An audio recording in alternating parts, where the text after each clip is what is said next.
Happy National Hispanic Heritage Month. This is September 15th to October 15th. America celebrates the many contributions from those who are Latino, Latina, Latinx, Latine.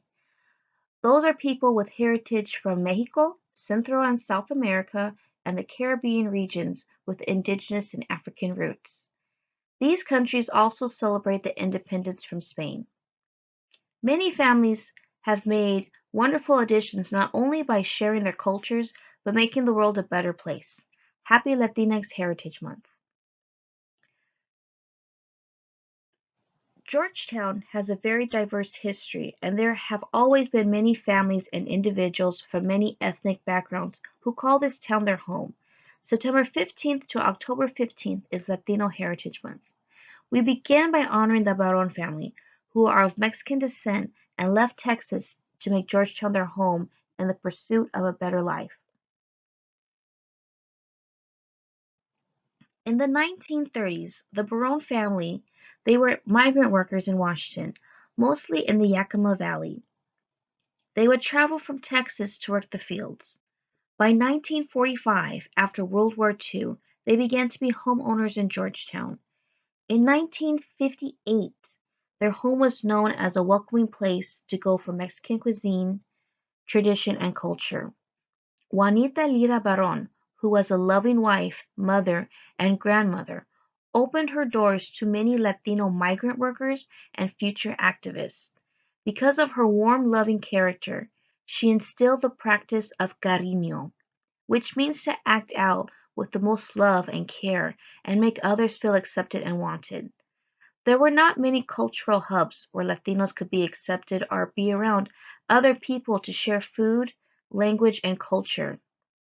Because Juanita opened up her home, she inspired others to recreate a casa home feel. Casa means house. This led to activism for equal rights in the Pacific Northwest in the Seattle area. We have many to thank for their heroism and preserving the Latino culture and passing it down to younger generations, and to also making things better systematically for future generations. We will begin with Manuel Barron. His full name is Manuel Lira Barron, a Chicano activist in Seattle who lived in Georgetown after serving in the United States military and was one of the earliest Latinos to touch down in Seattle in 1946. He was a military police officer stationed in Fort Lewis, Washington in 1942 during World War II. His mother, father, siblings, in-laws, nieces, and nephews came up to Seattle in a wave and later encouraged more friends and family to call Georgetown, Seattle their home. This was known as the Latino boom in the Northwest. After his service, Manuel did not return home to Caldwell, Texas, but instead decided to settle at his residence in Seattle, Washington, at 6211 Carlton Avenue South. While his new home seemed promising, Manuel missed his culture and his family so much he summoned his parents, siblings, and extended families to join him at his home at the Carlton House in 1954. Manuel Lira Barron owned the property on Carlton from 1954 and sold it to his younger brother, Rodrigo, in February of 1988. His younger brother owned this property until 2015. This home was built in 1911. Manuel owned the property 5609 4th Avenue South, 98108 until December 9, 2000. This building was built in 1901. This became Barron's Barbershop, which served as a single-family home and changed as the neighborhood became more industrialized and modernized. Barron's Barbershop became a neighborhood icon and was coined the name Club Social Hispano Americano, which served Latinos south of Seattle. Manuel was an early Latino activist who served the Latino community in exploration of educational opportunities and job production. He was responsible for bringing the Service Employment and Redevelopment for Jobs program to the Northwest. The SER program was a LULAC, League of United Latin American Citizens. They sponsored job programs. He was also founder of Club Hispano Americano, an early Latino political activist group. The social club was a place of gathering for many multi-generation Latino families. It was a place for families to gather in a social harmony and to share their culture and their favorite cuisines. The club advocated for ethnic studies and paved the way for the creation and instruction of the Proyecto Saber Program. It was also responsible for bringing time-honored traditions and festivities such as Dia de Muertos and Fiestas Patrias celebrations to the greater Seattle area. By 1971, Club Social Hispano Americano morphed into a more politically active Club Latino of Seattle, alongside another group, Equal Opportunity for Spanish-Speaking Americans of Seattle.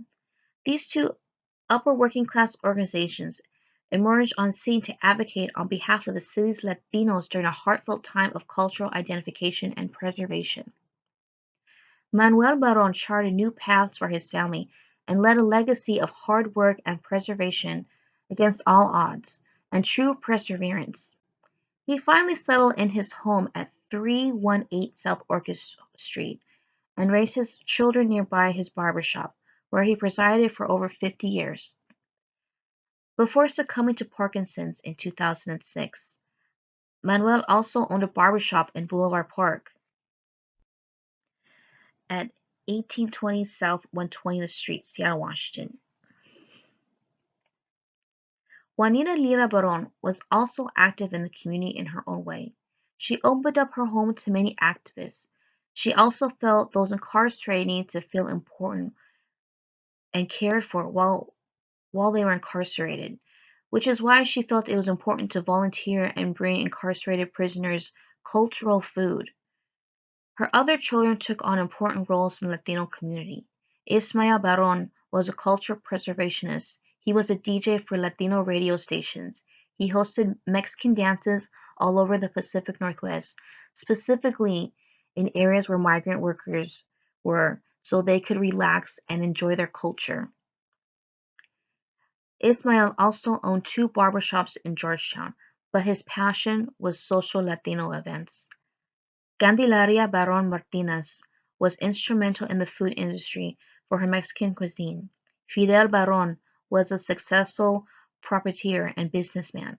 Rodrigo Barron focused in education and implemented Proyecto Saber.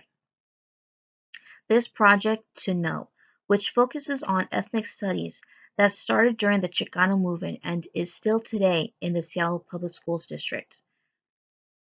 Natividad Barron, also known as Joe, with his wife Eleanor, operated the Monterey restaurants.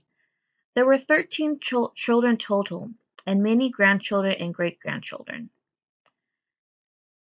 Grandchildren and great-grandchildren such as Christina, the daughter of Francis, is a head instructor for Bailadoras de Bronce. Sam Barron, son of Natividad and Eleanor, was a wonderful humanitarian that would host music events to gather donations of food for those in need. Aeon is granddaughter of Natividad Barron, is a historian and fourth-generation barber. There are more to list.